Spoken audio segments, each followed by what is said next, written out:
오늘 추수감사절 하나님 앞에 우리 온 마음과 정성을 다해서 큰 박수로 하나님께 영광을 올려드리겠습니다.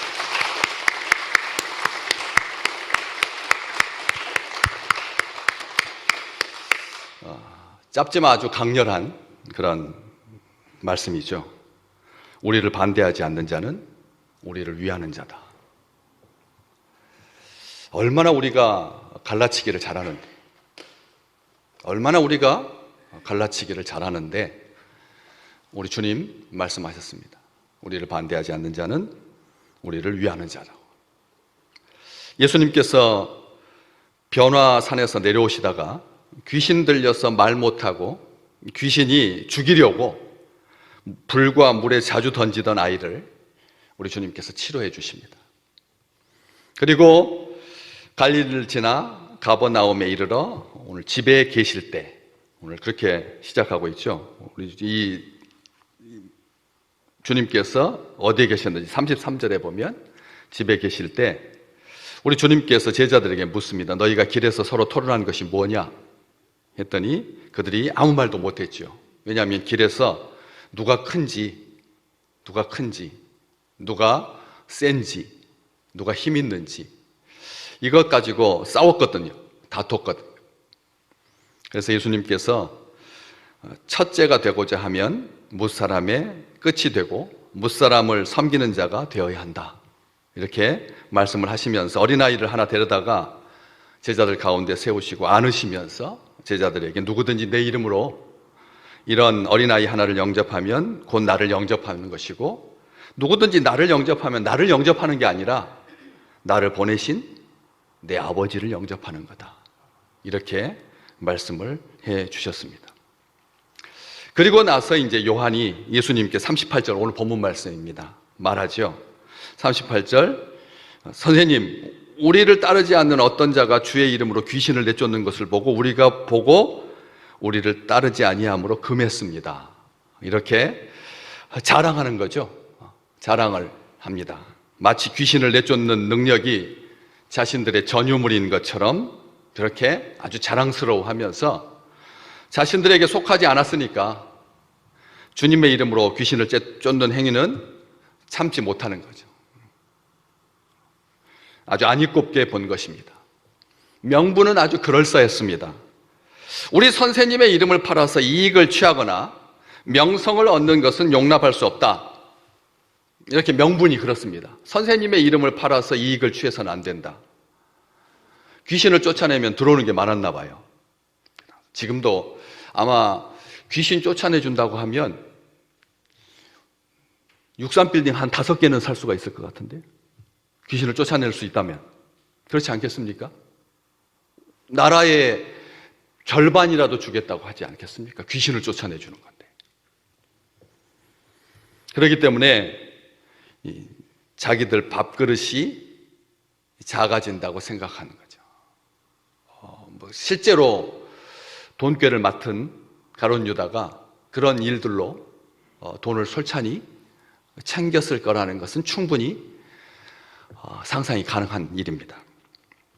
그런데 오늘 말씀 보시면 이 요한의 말을 통해서 예수님 당시에도 예수님 이름으로 제자 그룹에는 속해 있지 않지만 사역을 하는 사람들이 있었다라고 하는 것을 확인할 수가 있는 것이죠. 그들은 예수님의 제자들처럼 예수님과 함께 하지는 않았지만 하나님의 나라를 위해서 예수님의 이름으로 사역을 했다는 것을 알 수가 있습니다. 대표적인 경우가 바울을 보시면 제자들과 함께 하지 않았거든. 예수님과 함께 하지 않았거든. 그러면서 사도로 그렇게 사역을 감당한 것을 우리는 알 수가 있습니다. 그렇게 제자들이 그게 이제 불편한 거죠. 이게 우리가 예수님의 이름으로 귀신을 쫓아내는 건데 우리하고 함께 하지도 않으면서 우리에게 속해 있지도 않으면서 귀신을 쫓아내니까 불편하다. 이 종교개혁 전의 교회가 딱 요 모양이었습니다. 종교개혁 직전에 교회가 이런 행태를 보였습니다. 성경은 누구만 읽을 수 있었나요? 신부, 사제만 성경을 읽을 수 있었습니다. 그러다가 이제 평신도들한테도 성경을 읽을 수 있도록 이렇게 허용을 하기 시작했어요. 어떤 성경을 읽을 수 있게? 히브리어와 헬라어만 읽을 수 있게. 히브리어와 헬라어만. 그런 성경만 읽을 수 있고, 그러니까 누가 어떻게 읽어요? 히브리어와 헬라어는 신학 공부를 한 그 언어에 대해서 통달한 교수에게 가르침을 받은 아주 극소수의 사람 외에는 성경 봐도 못 읽는 거죠. 못 읽습니다. 그러면서 무슨 일을 했느냐면 다른 언어로 번역하면 불태워 죽였습니다. 성경을 독일어로 번역하면, 자국 언어로 번역하면 불태워 죽였다니까요. 화형을 했습니다. 실제로. 다른 언어로 번역하는 것은 반역이라고 생각했습니다.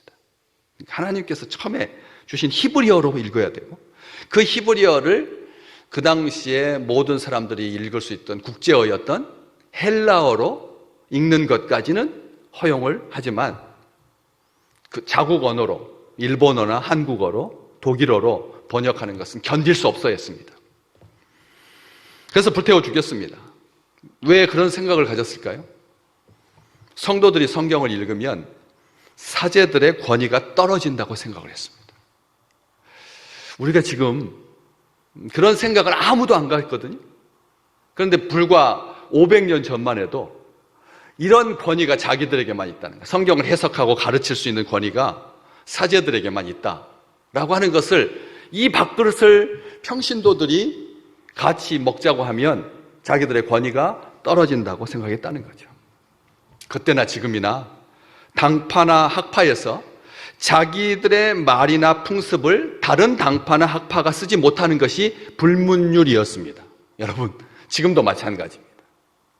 어느 단체에서 늘상 사용하고 있는 그 용어를 다른 적대관계, 경쟁 구도 관계에 있는 사람들이, 학파나 당파가 그 용어를 사용하면 굉장히 분개하는 거죠.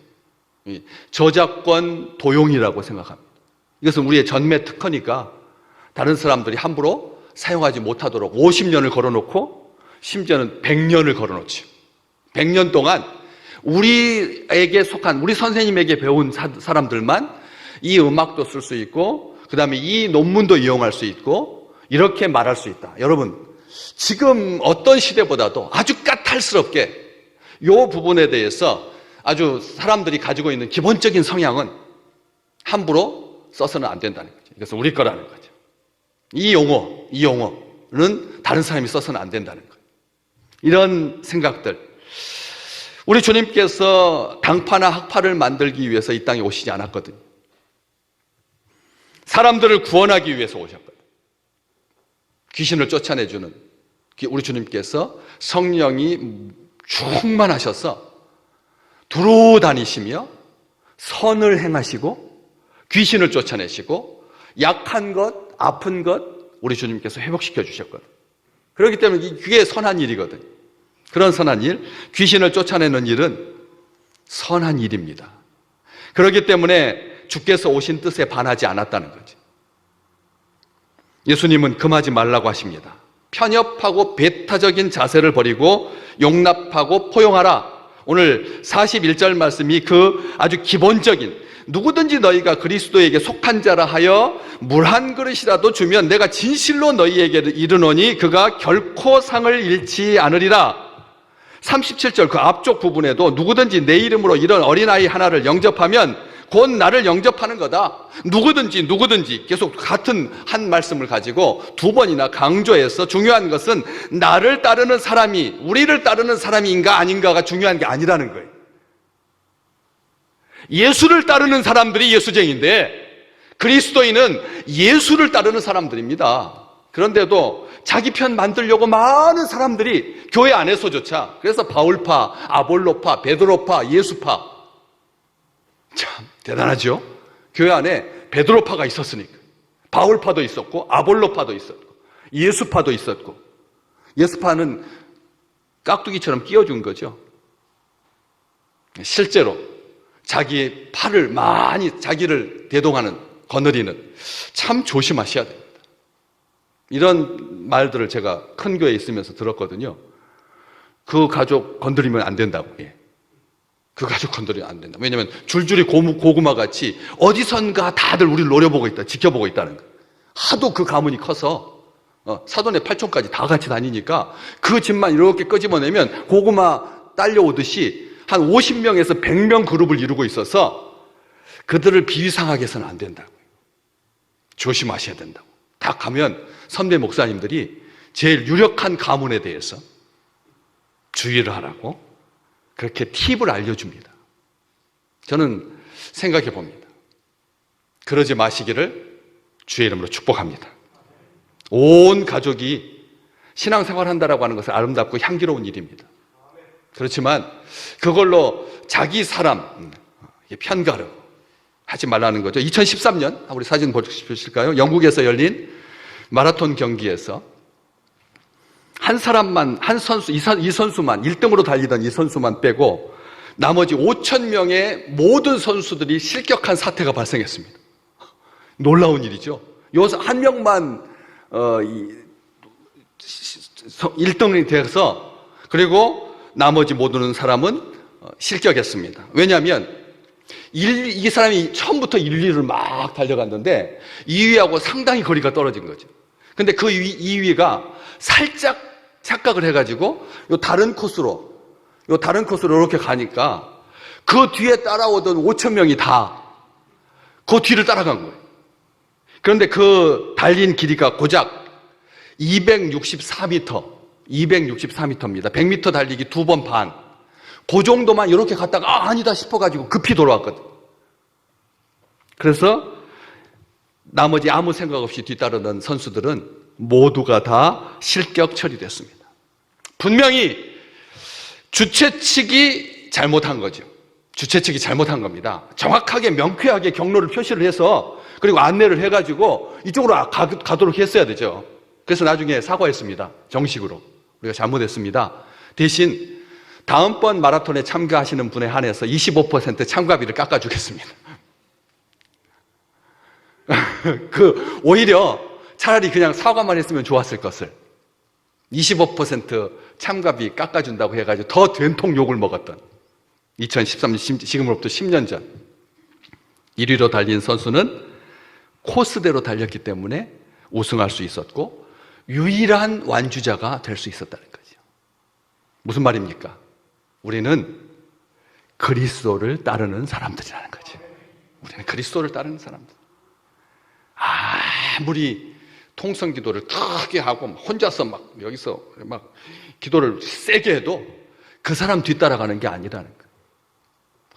정말 겉으로 정말 너무나 천사 같고 너무나 아름다워도 그분 뒤따라가는 게 아니라는 거죠. 예수님을 뒤따라가는 거죠. 요한은 보시면 우리라고 하는 말을 38절에 이 3번을 강조합니다. 우리 과도하게 사용하고 있죠. 그러니까 우리 주님도 40절 말씀에 우리를 반대하지 않는 자는 우리를 위하는 자 아니라 이렇게 지금 일부러 요한한테 우리라고 하는 말을 강조하는 건데 우리는 예수님을 따르는 사람들이라고 하는 거죠. 주님만이 우리의 유일한 목자이시고 참된 목자이시고 우리는 그분의 양인 거죠. 충분히 이해합니다. 왜냐하면 요한은 최측근 3인방에 들어갔던 사람입니다. 그렇죠? 베드로, 야고보, 요한. 그 속에 자기가 들어가 있으니까 최측근 3인방이고 동생과 함께 성격이 어땠다고요? 불같은 사람이었죠. 그래서 별명이 우레의 아들, 우레의 아들, 불의 아들, 번개의 아들 이라고 하는 별명. 누가복음 9장에 보면 사마리아 지역에서 복음을 전했는데 환영을 받지 못합니다. 그러니까 잔뜩 화가 나가지고 주님한테 했던 말 여러분 기억하십니까? 누가복음 9장 54절 말씀. 주여 우리가 불을 명하여 하늘로부터 내려서 저들을 멸하라 하기를 원하시나이까. 요한이 화가 너무나 나가지고 자기를 영접하지 아니고 우리를 따르지 아니하니까 주여 우리가 불을 명하여 하늘로부터 내려서 저들을 멸하라 하기를 원하십니까? 자기가 그렇게 원해놓고는 주님한테 그렇게 원하십니까? 이 참 머리가 잘 돌아가시는 분이십니다. 나중에 이제 우리 요한 사도한테 천국에 가서 저한테 제가 혼날 각오를 하고 말씀을 드리는데 우리가 불을 명하여 주님께서 불을 명하시는 게 아니라 자기들이 부를 명하여. 여기 누가복음 9장에서도 우리라고 하는 말을 사용하고 있는 것을 보게 됩니다. 바울이 감옥에 갇혔을 때도 이런 똑같은 일들이 벌어졌죠. 어떤 사람들이 바울에게 괴로움을 주기 위해서 열심히 복음을 전했습니다. 바울을 괴롭히려고 복음을 열심히 전합니다. 그런데 바울은 뭐라고 말하냐면 내가 기뻐하고 기뻐하노라.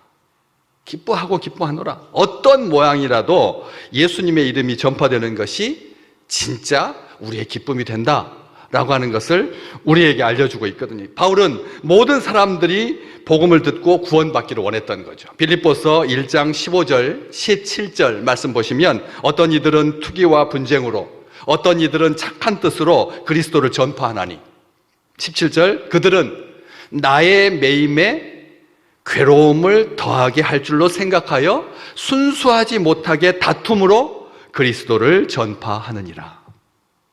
바울을 괴롭히려고 순수하지 못하게 그리스도를 전파했다.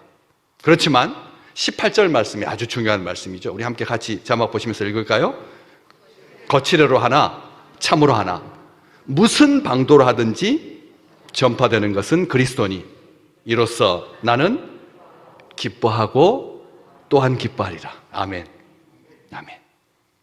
내가 괴로움을 당해도 예수님께서 전파될 수만 있다면, 예수님께서 전파될 수 있다면 나는 기뻐하고 기뻐하리라. 제가 입에 이게 다른 사람들을 위로하려고 립서비스 하는 게 아니거든요. 저는 우리 식구들한테 늘 말합니다. 나를 밟고 나가야 된다. 나를 밟고 나가야 된다. 많은 사람들이 통념상 이런 말을 해요. 그 교회의 영적 수준은 담임 목사 이상일 수 없다. 천만의 말씀입니다. 저보다 주님께 더 가까이 가시고 주님께 더 은혜 많이 받고 더 행복하시기를 주의 이름으로 축복합니다. 어떻게 그 교회의 영적 수준이 담임 목사 수준을 뛰어넘을 수 없다는 말입니까? 그렇다면 우리 주님은 무슨 말씀하셨죠? 너희가 나보다 더 큰 일을 하리라. 우리 주님께서 그렇게 말씀해 주셨잖아요. 이게 교회의 원칙인데요.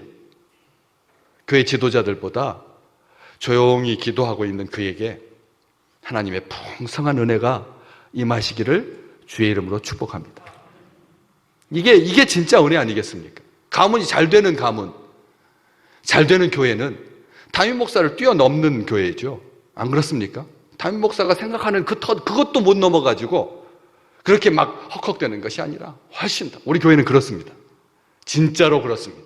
우리 교회는 생각 자체가 저보다 차원을 더 높이 뛰어 올라가 있다는 것을 금방 압니다. 지난주에 제가 화분 마음껏 가져가라고 했다니까, 가져가라고 하니까, 이야, 어떻게 이 세상에서 제일 아름다운 것만 쏙쏙 빼가지고, 제일 좋은 화분만, 얼마나 명쾌한지 모르겠습니다.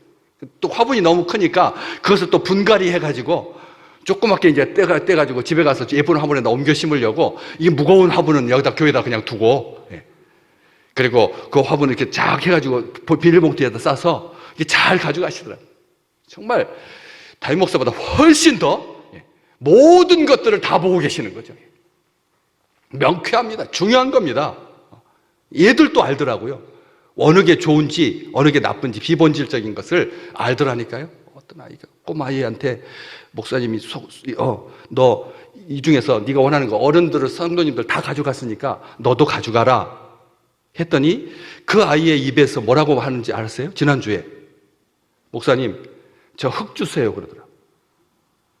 아니 꽃이 있는데 열매가 있는데 흙을 달라고 하더라고요. 그래서 저는 그 순간 너무나 놀랐어요. 이 아이가 본질이 뭔지를 아는 아이구나. 눈에 보이는 꽃과 열매를 달라고 하지 아니하고 잘 키울 수 있는 흙을, 저는 이 세상에 있는 아이들 중에 흙을 달라고 할 수 있다라고 하는 것이 우리 교회는 장차 놀라운 일을 행할 거다. 놀라운 일을 행할 거다. 그런 아이가 우리 교회에서 지금 자라고 있는 거거든요. 흙을 달라고 할 수 있는 아이. 이게 우리 주님의 그런 마음이고 바울의 그런 마음 아니겠습니까? 나는 기뻐하고 기뻐하리라. 거칠어로 해도 좋다. 참으로 하면 더 좋고 무슨 방도로 하든지 전파되는 것은 그리스도니 이로써 나는 기뻐하고 또한 기뻐하리라. 모세 때도 이런 일이 있었습니다. 모세 때도 하나님께서 모세와 더불어 일할 70명의 장로들에게 하나님의 영이 임하여서 예언케 합니다. 모세에게만 임한 게 아니라 70명의 장로들에게도 하나님께서 영을 부어주셔서 예언할 수 있도록 그렇게 놀라운 선물을 주셨죠. 그런데 장로 명단에는 이름이 있는데 성막으로 가지 아니하고 진중에서 남아있던 이 두 사람이 문제가 됐던 거죠. 엘닷이라고 하는 사람과 메닷 장로들입니다. 교회 이스라엘 민족의 지도자입니다. 정식 명단에 들어가 있는 사람들인데 무슨 일이 있었는지 모르겠지만 모임에 안 나가고 두 사람이 빠진 거예요. 그런데 그들에게도 성령이 임하셔가지고 막 예언을 하는 거죠. 그래서 한 소년이 그것을 모세한테 보고를 합니다. 그랬더니 그것을 옆에서 듣고 있었던 여호수아가 모세에게 뭐라고 말합니까? 모세요, 말리십시오.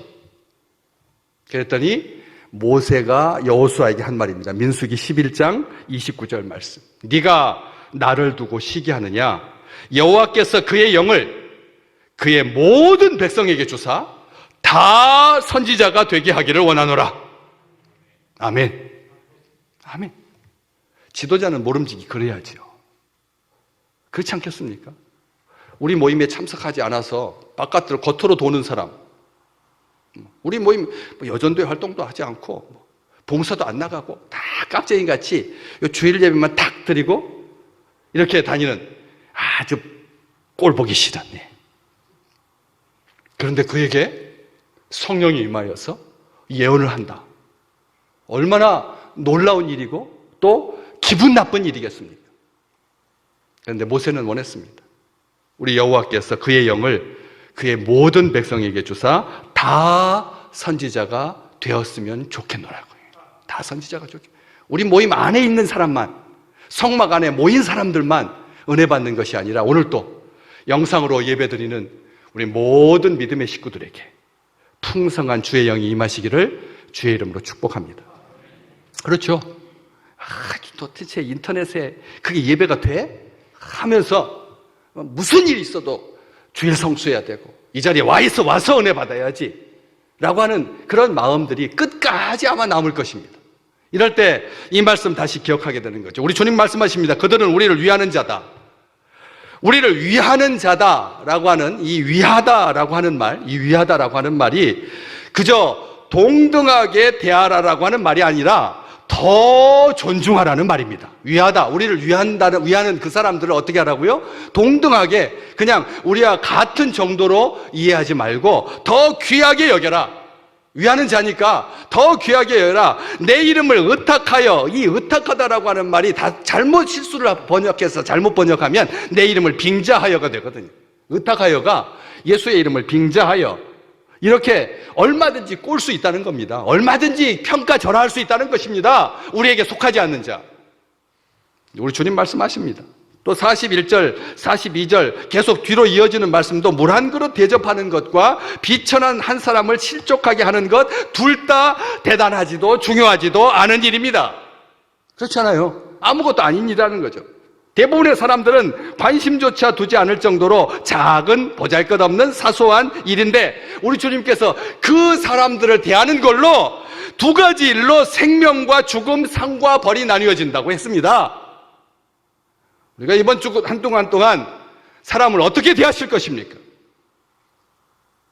작은 자를, 우리 바깥에 있는 자를 존대하시기를 주의 이름으로 축복합니다. 축복합니다. 여기에서 상과 벌이 나눠질 거다. 생명과 죽음이 나눠질 거다. 작은 자, 마태복음 18장 10절 같이 한번 읽어볼까요? 삼가 이 작은 자 중에 하나라도 없이 여기지 마라. 너희에게 말하노니 그들의 천사들이 하늘에 계신 내 아버지의 얼굴을 항상 배움느니라. 아멘. 그 아이의 말을 들어줄 수 있는, 흙을 달라고 하는 그 아이, 왜 너는 좀 성격 이상한 애인가 보다. 꽃도 있고 열매도 있는데 왜 흙을 달라고 하느냐? 캐묻지 아니야. 우리가 다음 세대가 우리하고는 진짜로 다른 멋진 세대가 될 줄로 믿습니다. 다음 세대, 우리 다들 염려하잖아요. 정말 출산율부터 시작해가지고 막 다들 염려하잖아요. 뭐 이태원 사고를 가지고 사람들이 얼마나 말을 세게 하는지 아세요? 네. 거기 마약쟁이가 또 거기에 참석했던 젊은이들 중에 상당수가 뭐 이렇다가 저렇다고 이런 말들을 우리가 쉽게 할 수가 있다는 거예요. 그래서는 안 된다는 거죠. 사탄의 역사로도 이적이 나타납니다. 특히 마지막 때가 되면 더 크게, 더 강력하게. 그리고 그것에 속한 사람은 멸망하게 되지요. 하나님은 진리보다 거짓을 좋아하는 사람들에게 마귀가 역사하도록 내버려 두신다고 하셨습니다. 진리보다 거짓을 더 좋아하는 사람들, 말 지어내는 사람들이 마귀의 역사에 감동되도록, 마귀의 역사에게 휘둘리도록 내버려 두신다. 왜? 마귀가 이적을 행하는 것은 진리를 대적하고 거짓을 믿게 하고 하나님을 만홀히 여기도록 할 것이니까. 우리 주님은 근데 약속하셨습니다. 마가복음 16장 17절에서 18절. 우리가 너무나 사모하는 귀한 말씀이죠. 우리 함께 같이 고백할까요? 그들이 내 이름으로 귀신을 쫓아내며 새 방언을 말하며 뱀을 집어올리며 무슨 독을 마실지라도 해를 받지 아니하며 병든 사람에게 손을 얹은즉 나으리라. 예수의 이름으로 이번 한 주간 이런 놀라운 권능을 행하시기를 주의 이름으로 축복합니다. 믿는 자들에게 이게 따른다고 했습니다. 믿는 자들에게 이게 따라온다고요. 믿는 자들에게 이게 따라온다고요. 주님의 이름으로 권능을 행하십니다. 믿는 자들에게 따르는 표적을 기도원 원장에게 할렐루야 금식 기도원 원장에게 맡겨두지 말라는 거예요. 그 당시에도 예수의 이름으로 귀신을 쫓아내는 사람도 있었는데 2000년 전에도 지금 이렇게 은혜의 시대인데 우리 주님께서 우리에게 권능을 부어주셨는데 포기하지 마십시오. 두려워하지 마십시오. 믿는 자 앞에 귀신이 자리 잡고 버텨낼 공간이 이 우주에 한 평도 없다라고 하는, 그렇죠? 예수 믿는 주의 백성들 앞에 귀신이 자리할 수 있는 한 평의 공간도 내주지 않겠다라는 거예요. 그런 열심을 가지고 열정을 가지고 선포하십시오. 주님께서 그 손에 권능을 더하여 주실 것입니다. 이 민족을 위해서 우리가 기도해야 합니다. 다른 사람이 기도하는 거 아닙니다. 우리에게 기도할 수 있는 그런 힘을 주시고 능력을 주시고 그래서 선포하여서 이 땅 가운데 하나님의 살아계심을, 하나님의 역사하심을 온 세상 가운데 선포하고 물이 바다를 덮음같이 만민이 주 앞에 돌아와서 구원받을 수 있는 그 축복을 소망하며 비전 가운데 행하는 아름다운 한 주가 되시기를 주의 이름으로 축복합니다.